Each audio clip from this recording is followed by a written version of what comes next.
नमस्कार, मैं हूं अमित और आप देख रहे हैं हरियाणा का रिपोर्टर और नरवाना का स्पेशल बुलेटिन शहरनामा। पेश हैं आज की खबरें। वाहन चालकों के लिए एक जरूरी सूचना। 1 जनवरी से पूरे भारतवर्ष में सभी टोल प्लाजा पर फास्टैग अनिवार्य हो जाएगा। पेश है हमारी खास रिपोर्ट। 1 जनवरी से सभी 4 पहिया वाहनों के लिए फास्टैग को अनिवार्य कर दिया गया है। डिजिटलीकरण को बढ़ावा देने के लिए केंद्र सरकार ने यह निर्णय लिया है। NHAI के अंतर्गत आने वाले रोहतक पानीपत टोल प्लाजा पर 31 दिसंबर के बाद कैश लेन बंद हो जाएगी। सरकार की योजना सभी टोल को 100% फास्टैग करने की है। हालांकि 1 जनवरी के बाद कैश लेन से वाहन गुजरने पर दोगुनी राशि देनी होगी। जो फास्टैग अनिवार्य हो गया, क्या कहेंगे आप? बहुत अच्छी चीज़ है, टाइम बचता है, सरकार का अच्छा प्रावधान है ये। ठीक है, काउंटिंग अच्छी होती है, ऊपर तक अच्छी चीज़ है। तो जो लोग नहीं लगवा रहे हैं उनको क्या कहना चाहेंगे, क्योंकि आपने भी नहीं लगवा रखा है? आप देखो, मैं तो डिफेंस पर्सन हूँ, डिफेंस के लिए भी लागू कर दिया है। ठीक है, तो वहाँ से हमारा बन के आएगा नेशनल हाईवे के तो अच्छी चीज़ है। अच्छी चीज़ है। फास्टैग अनिवार्य होने से अगर इस तरह की लाइनें लगनी है तो कोई बेनिफिट नहीं है। फास्टैग होने के बाद ये होना चाहिए कि हाँ, गाड़ी सिरे से निकल जाए। बाकी 1 तारीख से अनिवार्य होने के बाद भी एक लाइन तो खोलनी चाहिए, क्योंकि अभी भी कई लोगों के पास फास्टैग बनवाने के लिए प्रॉपर या तो उनके पास प्रूफ नहीं है, गाड़ी किसी के नाम से है, लाइसेंस अपने नाम से है, तो इस कारण से अभी एक खिड़की तो खुलनी चाहिए मेरे। इस बारे में टोल प्लाजा के CJM कर्नल वीरेंद्र सिंह शेखावत ने बताया। जैसा कि हम आपको जस्ट अवेयरनेस दे रहे हैं आपके जरिए, एज ए मीडिया के जरिए फॉर द रोड यूजर्स कि NHAI हेडक्वार्टर्स या NHAI ने पॉलिसी बनाई है, जो इंस्ट्रक्शंस आए हैं कि 1 जनवरी से पूरे टोल प्लाजाज के ऊपर जो भी गाड़ियां गुजरेगी वो फास्टैग के थ्रू गुजरे, और उसके लिए वेरियस जो एडवर्टाइजमेंट्स और द वेरियस प्लेसेज जो hoardings, pamphlets, awareness camp and 24 hours जो कि फास्टैग काउंटर्स हमने खोले हुए हैं, जिससे कि यूजर्स को कोई दुविधा न आए, और उसको एजुकेट करने के साथ साथ में हम ये भी साथ में उनको हिदायत दे रहे हैं, जैसा कि इंस्ट्रक्शंस है कि 1 जनवरी ऑनवर्ड्स कैश लेन बंद हो जाएगी, और अगर कोई कैश लेन के थ्रू जाना चाहेगा तो उसको डबल द चार्ज देना पड़ेगा। और इस चीज़ को अवॉइड करने के लिए हम आपके माध्यम से ये चाहेंगे कि हर एक रोड यूजर्स इस चीज़ को ज़्यादा से ज़्यादा पॉजिटिव तरीके से लें, और अपन जो एक अच्छे कॉज के लिए काम कर रहे हैं यूजर्स का, जिससे कि उसका टाइम भी बचता है और साथ साथ में फ्यूल भी बचता है, और इकोनॉमिकली फैक्टर्स है कि एनी डेवलपिंग कंट्रीज़ के लिए ये होना का बहुत सख्त ज़रूरत है। और आपके माध्यम से और हमारे जो स्टाफ, जो टीम डेडिकेटेड जो लेन पे लग रही है, वो इस चीज़ को अचीव सर्टनली करेगी, और अपन जो ये एम है उसके लिए जरूर सक्सेसफुल होंगे। कैश काउंटर बिल्कुल बंद कर दिया जाएगा? कैश काउंटर बंद कर दिया जाएगा, और इसके लिए strictly instruction has been passed कि there will be no cash dealing, and accordingly in case someone comes he has to pay the double the amount. तो पूरे इंडिया में रहेगा या हरियाणा में? ये पूरे इंडिया के लिए है, एप्लीकेबल्स है, और ये NHAI हेडक्वार्टर्स की रूलिंग्स है। गत रात्रि नरवाना में एक चोरी की वारदात फिर से सामने आई। यहां चोर लगभग 7 तोले सोना व 30,000 रुपए का सामान चोरी करके ले गए। नरवाना की ओम शांति कॉलोनी में कल रात कृष्ण शर्मा के मकान में एक चोरी की घटना घटी। उनका पूरा परिवार किसी काम से बाहर गया हुआ था। जब वे वापस लौटे तो अंदर से दरवाजा टूटा मिला। जब उन्होंने जांच की तो उन्हें 7 तोले सोना व लगभग 30,000 रुपए का सामान चोरी मिला। उन्होंने इस घटना की सूचना पुलिस को दे दी है। पुलिस छानबीन करके कार्रवाई कर रही है। बाहर से लॉक लगा हुआ था, अच्छा, तो आके देखा तो हमने। कितने दिनों बाद आप यहाँ आए घर अपने घर? बृहस्पतिवार को गया था, आज ही आऊँ। आज ही आया। तो आपको कैसे लगा भी आपके घर में लगता है भी चोरी हुई है? बाहर का लॉक तो सेफ था, अंदर से देखा तो एक खाट ऐसे लगी हुई थी, अंदर से देखा तो लॉक टूटा हुआ था, गेट टूटा हुआ, गेट टूटा हुआ था, गेट का लॉक टूटा हुआ था। फिर अंदर से देखा तो सभी जगह, सभी बेड पे भी सामान बिखरा हुआ है, दोनों बेडों में बिखरा हुआ है, सभी अलमारियों के ताले तोड़े हुए हैं, अंदर के जो ताले हैं वो तोड़े हुए हैं। लोग जो टूटे हुए हैं उसमें से लगभग जो आपका कीमती सामान था, जेवरात थे या कैश था या और भी चीजें थी, तो क्या क्या आपका सामान चोरी हुआ है?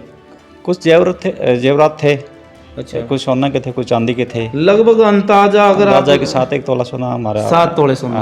और दोस्तों आप देख सकते हो चोरी की घटना जो बड़ी है, 7 तोले सोना। कैश कितना हो सकता है? कैश 30,000 था, 30,000 रुपये में। 30,000 रुपये। अच्छा, और कुछ और अलग से कोई चीज? अलग कुछ नहीं उठाया हमारा। लैपटॉप रखे हुए थे हमारे, लैपटॉप नहीं उठाया, बाकी कोई सामान नहीं उठाया, केवल कैश और जेवर ही लेके गए हैं। अच्छा, और सभी जगह से उन्होंने छानबीन की है। मतलब पूरे घर को छाना पूरा है? छाना है। मंदिर में रखे हुए थे पैसे, वो भी उन्होंने जो मंदिर में भी आप रखते ना, मंदिर को भी छाना हुआ है। इसका मतलब जो चोर है ना, वो ये नहीं देखते मंदिर है क्या, उसने वहां भी चोरी, वहां भी डाका डाल दिया। भगवान का घर होता है, वहां भी डाका डाल दिया। तो सर क्या कहना चाहोगे कि प्रशासन से आप क्या कार्रवाई होनी चाहिए? नहीं, प्रशासन तो देखो, जब भी हम प्रशासन के पास गए, प्रशासन वाले बड़े अच्छा हमारा भी आज पुलिस आपने बिल्कुल, अब पुलिस उसी टाइम आ गई थी, बोलते ही अच्छी तरह से उन्होंने देखा भी है। बाकी तो आगे क्या कार्रवाई करते हैं, या पकड़ते हैं, या कोई क्या करते हैं, वो तो अच्छा, आपके यहाँ आसपास कोई सीसीटीवी? हाँ, सीसीटीवी कैमरा ब्रह्म कुमारी आश्रम पर लगा हुआ है। बाकी हम ये दर्जिया किन का लगा हुआ है। ठीक है दोस्तों, आपने देख लिया जिस प्रकार से जो कृष्ण कुमार जी ने बताया कि किस प्रकार से हम बाहर गए थे और कब लौटे हैं। पूरी घटना का जो उन्होंने बताया, इस प्रकार से हम बाहर गए थे, आज जब लौटे हैं तो घटना घटी है। लेकिन मैं एक सभी भाइयों से निवेदन करूंगा कि जब हम इतनी लगातार आपको चोरी की घटनाएं दिखा रहे हैं, तो आप जागरूक होना आपका काम है, जागरूक होइए इसके प्रति। क्योंकि लगभग नरवाना के अंदर, मैं कुछ ज़्यादा नहीं कह सकता, डेली 2 या 3 तो चोरी हो जाती है। और ये आपकी सेफ्टी के लिए कि आप बचाव करें, जब भी घर से बाहर जाएं, किसी पड़ोसी को अड़ोसी को कुछ बोल के जाएं, या फिर ऐसा काम करें जिससे आपका जो मकान है वो सेफ रहे। नरवाना में दीपक नाम के एक युवक ने एक निजी बैंक पर धोखाधड़ी करने का आरोप लगाया है। हमारे संवाददाता नवीन ने उनसे खास बातचीत की। पूछ लेते हैं क्या पूरी बात है। नरवाना के एक युवक को एक निजी बैंक में पैसा ट्रांसफर करवाना उस समय महंगा पड़ गया जब उनका 58,000 रुपया किसी और के खाते में चला गया। 2 महीने चक्कर काटने के बाद उन्हें 48,000 रुपया तो मिल गया, लेकिन उनका 10,000 रुपया बैंक ने प्रोसेसिंग फीस कहकर काट लिया। दीपक नाम के इस पीड़ित व्यक्ति से हमारे संवाददाता ने बात की। अच्छा, कहाँ से और क्या नाम है पहले ये बताओ। मैं यहीं नरवाना से हूँ और मेरा नाम दीपक है। अच्छा, आपकी किस प्रकार से क्या पैसे डलवाने का था आपका काम, और किस प्रकार से फ्रॉड हुआ? जी, जैसे मेरा भाई है छोटा, उसकी फुटबॉल की ट्रायल थी इटली में। अच्छा जी। तो हम लोगों को रजिस्ट्रेशन फीस जमा करवानी थी। अच्छा। तो हमें पता लगा कि भाई मुथूट फाइनेंस ये काम करता है। तो हम लोग इनके पास आए, हम लोगों ने डिटेल वगैरह दी इनको कि हाँ इस डिटेल में पैसे भेजने हैं। ठीक है, तो इन लोगों ने अपनी कोई अलग डिटेल बना करके इन्होंने गलत अकाउंट में पैसे ट्रांसफ़र कर दिए। ठीक है, तो फिर कहने के बाद हम लोगों ने जब सही अकाउंट इन लोगों को दिया, तो इन्होंने मतलब कोई मॉडिफाई करके जो भेजते हैं, इनका जो प्रोसेस होता है इन्होंने मॉडिफाई करके भेज दिया।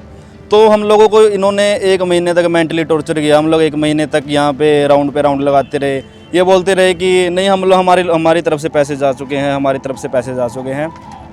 मेंटली इतना प्रेशर हुआ हमारे माइंड पे इस बात का कि क्योंकि मतलब अगर थोड़े बहुत पैसे होते तो कोई दिक्कत नहीं थी, पेमेंट थोड़ी ज़्यादा थी।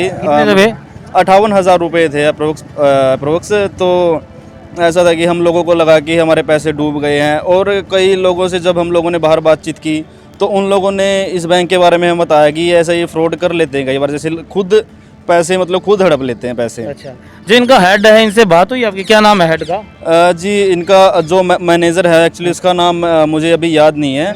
हाँ, उनका नाम मुझे ठीक से याद नहीं है। तो उनसे भी हम लोगों ने बात की और बाकायदा हम लोगों ने जो डिटेल दी थी, जैसे हम लोगों ने डिटेल दी थी, वो जो इनका मतलब जो एम्प्लॉय था उसको हमने डिटेल दी थी और उससे हमारी व्हाट्सएप पे भी चैट हुई है। ठीक है, हम लोगों ने भी मैनेजर साहब से बात की तो उन लोगों को दिखाया कि देखो सर आपके एम्प्लॉय के पास हमने ये सब चीज़ें भेजी हुई हैं। तो इन्होंने फिर भी ये गलत भेज दिए हैं। तो वो मानने को तैयार ही नहीं है, नहीं बोला कि नहीं हम लोगों ने गलत नहीं भेजे हैं। नहीं, 58,000 रुपये जब आपने उनको दिए, जो डिटेल दी, क्या आपके हिसाब से वो जो डिटेल थी करेक्ट थी? हाँ, हमारे हिसाब से डिटेल बिल्कुल करेक्ट थी। हम लोगों ने उसे मैसेज करके भी कहा कि भाई हम लोगों ने ये डिटेल भेज दी, देख ले, ओके है। अच्छा। उसने बोला हाँ ओके है, लेकिन उसे जब पैसे ट्रांसफ़र किए तो उसमें जो बेनिफिशियरी का नाम था वही गलत था। अच्छा। पहली बात तो ये है। अच्छा। हाँ जी, तो अभी वो अकाउंट में पैसे ट्रांसफ़र नहीं हुए, लेकिन इन लोगों ने हमें विश्वास दिला दिया 1 महीने के अंदर कि हाँ आपके पैसे ट्रांसफ़र हो चुके हैं। अच्छा। ठीक है, तो ये रिसिप्ट वगैरह हमें कोई दे नहीं रहे थे कि सक्सेसफुली ट्रांसफ़र हो गए हैं। बोलते कि नहीं इसकी रिसिप्ट नहीं होती, इसका जो स्विफ्ट नंबर होता है वो एक बार जनरेट होता है। ठीक है, मैंने बोला आपने मॉडिफाई करके जो भेजा उसका तो कोई रिप्लाई तो आया होगा भाई हाँ आपके सक्सेसफुली मॉडिफाई हो गया नहीं हो गया है। आप उसका तो हमें कोई प्रूफ दो। हाँ रिसिप्ट तो देंगे। हाँ, तो उन्होंने हमें कोई रिसिप्ट नहीं दी। ऊपर से कहने लगे कि ठीक है आप लीगली चले जाओ, हमें कोई दिक्कत नहीं है, अगर लीगली जाना चाहते हो चले जाओ, कंपनी वाले दे देंगे आपको, अगर देंगे तो वैसे आपको कोई फ़ायदा नहीं है, लीगली जाओगे ये वो है, ये भी कह रहे थे हम लोगों को। तो अभी मतलब 1-1.5 महीने के बाद हमें पूरा इन्होंने विश्वास दिला दिया कि पैसे चले गए। लेकिन मैंने फ़ोन करके मैं पता करता रहा इन पे कि सर कोई मैसेज आया उनका कि पैसे रिसीव हो गए, वहाँ कोई मैसेज आया सर आपके पास? तो अभी कुछ दिनों पहले इन्होंने हमें बताया कि हाँ सर आपके पैसे रिफ़ंड हो गए हैं।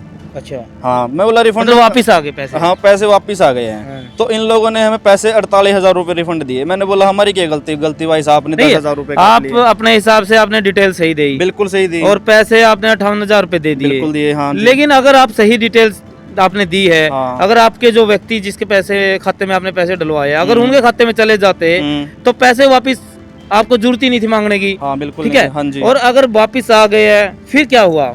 वापस आए हैं, वापस भी बाय एक्सीडेंट आए हैं मेरे ख्याल से। इन लोगों ने हमें डायरेक्टली मना कर दिया था कि भाई पैसे का हमें नहीं पता कब आएंगे नहीं आएंगे, और आपने बोला था कि अब रिफंड नहीं हो गए। मेरे को ये बोले डायरेक्टली कि रिफंड नहीं हो गए क्योंकि हम लोगों ने अमेंडमेंट करके भेज दिया है, ये अगले बंदे के अकाउंट में जाएंगे ही जाएंगे। तो मैंने इस बात पे भी इन लोगों से बहस हुई कि आप बोल रहे थे कि जाएंगे पैसे तो अब रिफंड हो गए हैं। ठीक है, तो मेरा इनसे ये सवाल है कि जब हमारी कोई गलती नहीं थी, इन लोगों ने हमें मेंटली टॉर्चर इतना किया, ठीक है, घर वालों को भी अलग से टेंशन की, हाँ पैसे वेस्ट चले गए। दूसरा भाई की टेंशन की, उसकी ट्रायल मिस हो गई वहाँ पे इटली में, ठीक है, वो वहाँ भी हमारे रिलेशन ख़राब हो गए इन लोगों को लेकर के। अच्छा। क्योंकि हम लोगों को ये विश्वास दिला रहे थे कि वो वाला बंदा तुम्हारा झूठ बोल रहा है जो अच्छा। इटली बैठा है, जिसके पास हम लोगों ने पैसे रिश्ते नाते भी खराब हो गए। हाँ रिश्ते नाते भी खराब हो गए इन लोगों की वजह से। उससे भी कहा सुनी होगी कि भाई आप डिटेल क्यों नहीं, मतलब जो स्टेटमेंट क्यों नहीं भेज रहे। अब पैसे आए हैं, कितने आए हैं? अभी पैसे आए हैं 48,000 रुपये आए हैं। अच्छा, बाकी 10,000 रुपये? 10,000 रुपये बोले हमारी प्रोसेसिंग फीस होती है, हमारी ये होती है, ऐसे ऐसे। लेकिन उसमें तो आपकी कोई गलती नहीं है, गलती की है हाँ एग्जैक्टली। तो इसी वजह से यही बात मैं कह रहा हूँ कि हमारी तो कोई गलती नहीं है, उल्टा बैंक को हमें ब्याज भी देना चाहिए, इतने महीने से हमें टॉर्चर कर रहे क्या हैं। कहना चाहोगे जिस प्रकार से आपके साथ भी फ्रॉड सिस्टम? मैं यही कहना चाहूँगा कि आप ऐसे बैंकों में ना फंसे जो छोटे छोटे, मतलब कि जिन लोगों को पूरा पता नहीं है कि कैसे पैसे भेजने हैं, कैसे कहीं से पैसे मंगवाने हैं। तो अगर आप कभी भी मेरे ख्याल से अगर ऐसा कोई स्टेप लेते हैं तो आपको पहले पता होना चाहिए कि प्रॉपर उसकी जानकारी। हाँ जी, परफेक्टली बंदा ये काम कर सकता है या नहीं कर सकता है। ठीक है, धन्यवाद, थैंक यू। तो आपने देख लिया जिस प्रकार से ये व्यक्ति था, इसने बताया कि मैंने 58,000 रुपये, इनका रिलेटिव कोई बाहर रहता है उसके खाते में डलवाए थे, लेकिन बैंकों की गलती के कारण वो किसी और के खाते में डल चुके थे। और अब जब बैंक ने उनको पैसे वापस मंगाया है तो 48,000 रुपये वापस मंगाए, यानी 10,000 रुपये इन्होंने फीस काटी है। आज नीमा एसोसिएशन ने रोहतक में एक प्रेस वार्ता की। हाल ही में भारत सरकार के नीति आयोग द्वारा इंडियन मेडिकल एक्ट के कानूनों में बदलाव कर BAMS डॉक्टरों को सर्जरी करने के लिए राजपत्र जारी कर प्रमाणीकरण दिया गया है, जिसके लिए BAMS डॉक्टर केंद्र सरकार के आभारी हैं। वहीं इंडियन मेडिकल एसोसिएशन द्वारा सरकार के इस फैसले का विरोध किया गया है। नीमा एसोसिएशन का कहना है कि IM में एसोसिएशन का विरोध करना भी दुर्भाग्यपूर्ण है। यह बात आज नेशनल इंटीग्रेटेड मेडिकल एसोसिएशन के जिला संयोजक डॉक्टर दिनेश मनचंदा ने पत्रकार वार्ता कर कही। उन्होंने कहा, IMA ने कोरोना महामारी के समय भारत सरकार के इस फैसले के खिलाफ 11 दिसंबर को राष्ट्रव्यापी हड़ताल की घोषणा की है, लेकिन नीमा IMA द्वारा बुलाई गई इस हड़ताल का विरोध करती है तथा सरकार के इस फैसले का स्वागत करती है तथा 11 दिसंबर को देश भर के ISM डॉक्टर लोगों को ज्यादा से ज्यादा समय तक अपनी सेवाएं देंगे। उन्होंने कहा कि प्रक्रिया BAMS व MBBS तथा MS सर्जरी व MD शल्य के लिए एक समान है। IMA द्वारा इसका उपहास किसी भी सूरत में स्वीकार्य नहीं है। उन्होंने साथ ही कहा कि IMA का आंदोलन न केवल स्वास्थ्य के हित के खिलाफ है, बल्कि इस महामारी में ISM शहीदों का भी अपमान है। 2020 को सरकार ने एक नोटिफिकेशन जारी किया है जिसमें BMS की डिग्री के बाद MS की डिग्री प्राप्त करने के बाद जो हमारे ग्रेजुएट्स हैं वो सर्जरी कर पाएंगे, और उन्होंने स्पेसिफाई किया है कि 58 तरह की जो सर्जरीज़ हैं उन्होंने मेंशन की हैं कि ये सर्जरीज़ वो कर पाएंगे। वैसे तो ये सर्जरीज़ हमारे जो सर्जन हैं वो दशकों से करते आ रहे हैं और सक्सेसफुली करते आ रहे हैं, लेकिन एक यूनिफॉर्म नोटिफिकेशन नहीं था। तो अब सरकार ने हमारी मांग मानी है और एक नेशनल लेवल पे एक यूनिफॉर्म तरीके से नोटिफिकेशन दिया है और उसमें स्पेसिफाई कर दिया है ताकि किसी भी स्टेट को, किसी भी आदमी को ये शक ना रहे या वो ये दुष्प्रचार ना कर पाएँ कि ये BMS है, ये नहीं कर सकता, वो नहीं कर सकता। बाकी जहाँ तक IMA का दुष्प्रचार है कि इनको नहीं करने देनी चाहिए या ये नहीं कर सकते, उसमें मैं सिर्फ इतना ही कहूँगा कि जैसे MBBS के बाद 3 साल का कोर्स उनके MS करते हैं, वैसे ही BMS के बाद हमारे डॉक्टर्स भी 3 साल का कोर्स करते हैं। बाकायदा उन्हें ट्रेनिंग, एजुकेशन हर सिस्टम से दी जाती है। कॉलेज उन्हें डिग्री देता है, यूनिवर्सिटी उन्हें रिकग्नाइज डिग्री देता है। तो MS की डिग्री लेने के बाद भी अगर IMA ये कहता है कि हमारे ग्रेजुएट सर्जरी ना करें, तो ये कुछ अटपटा सा लगता है कि जो आदमी जिस चीज़ का स्पेशलिस्ट है वो उसी काम को ही नहीं कर सकता या उस काम के लिए IMA से परमिशन लेगा या किसी पैथी से परमिशन लेगा, तो ये अजीब बात लगती है। कुशलता को देखते हुए ही आज भी हरियाणा के अंदर नेग्लिजेंस कमेटी, हर जिले के अंदर नेग्लिजेंस कमेटी के अंदर, नेग्लिजेंस बोर्ड के अंदर हमारे नीमा का एक मेंबर लिया गया है। उसके सिग्नेचर के बिना कोई भी नेग्लिजेंस कमेटी पूरी नहीं होती। इसी जो हमारी समाज के प्रति हमारी निष्ठा है, जो उनकी तरफ हमारा जो काम अच्छा कर रहे हैं हम लोग, ये उसके इनाम के तौर पर सरकार ने हमें ये जो सुविधाएं दी हैं, मैं उसके लिए बहुत धन्यवादी हूँ।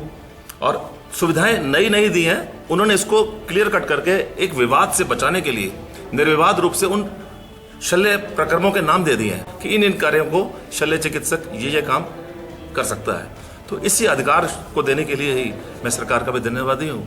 और आप लोग हमारी बात को जनमानस तक पहुंचाएंगे, इसके लिए हम भी आपके बहुत आभारी हैं। दिल्ली में चल रहे किसान आंदोलन में राजनेताओं का पहुंचना जारी है। इसी कड़ी में कांग्रेस की प्रदेशाध्यक्ष कुमारी शैलजा आज किसानों को समर्थन देने पहुंची। हमारे सहयोगी संजीत ने उनसे खास बातचीत की। किसान अपनी मांगों को लेकर 14वें दिन भी टिकरी बॉर्डर पर धरने पर डटे हुए हैं। तमाम संगठन यहाँ मौजूद हैं। किसानों का समर्थन करने स्वयं कांग्रेस की प्रदेश अध्यक्ष कुमारी शैलजा जी यहाँ पहुंची हैं। लगातार कांग्रेस पार्टी किसानों का समर्थन कर रही। आज वे स्वयं जो है किसानों के साथ यहाँ धरने पर बैठे हैं। उनसे बात करेंगे कि लगातार जिस तरह से सरकार अनदेखी कर रही है मैम किसानों की, क्या कहना चाहिए? क्या कर रही है यहाँ पे अपनी गल्ले सरकार? मैसेज बहुत अलग है, बिल्कुल हाथी के दांत खाने के और दिखाने के और सरकार करती कुछ है, दिखाती कुछ है। ये केवल हमें लगता है कि दिखावा चल रहा है, वरना बार बार जिस तरह से किसानों को बुलाए जाते हैं और कभी उनको इधर कभी उधर बरगलाए जा रहे हैं, तो सरकार को ये देश को दिखाना चाहिए, हमारे अन्नदाता को, मजदूर को दिखाना चाहिए कि वो इस मामले में गंभीर है, जो कि आज तक ये बात नजर नहीं आती है। ये जो एक जिद पकड़ रखी है, इसमें जिद की बात नहीं है। जो बड़ा होता है उसको झुकना चाहिए। आज आपकी हुकूमत है, आपकी सरकार है, और जो किसान है हमारा जमीन से सबसे नीचे देश में, अगर चाहे हमारी अर्थव्यवस्था देखें, चाहे हमारा समाज देखें, सबसे नीचे कौन है? किसान मजदूर है। और अगर वो कमजोर होता है तो हमारा देश कमजोर होगा। तो सरकार को इसके बारे में पूरी गंभीरता दिखाकर उनकी मांगों को समझते हुए और वक्त की आवाज सुननी चाहिए। उनको तीनों काले कानून सरकार को वापस लेने की ओर बढ़ना चाहिए। 14 दिन से ये लोग धरने में बैठे हैं। 14 दिन बाद जो है देश के गृह मंत्री को जो है सुझाव आया, उन्होंने मीटिंग की है, लेकिन कल भी मीटिंग जो है सफल नहीं हो पाई। क्या कारण मानते हैं? उसके बाद सफल तभी होगी जब उनके मन में सच्चाई होगी, उनको अपना हट त्याग कर, अपनी जिद त्याग कर सामने आए, किसानों को सच्चे मन से बुलाएं, तो हल जरूर निकलेगा। तो हरियाणा के रिपोर्टर में आज के लिए बस इतना ही। लेटेस्ट अपडेट्स के लिए आप हमारा फेसबुक पेज हरियाणा का रिपोर्टर लाइक करें व यूट्यूब चैनल हरियाणा के रिपोर्टर को सब्सक्राइब करें। धन्यवाद।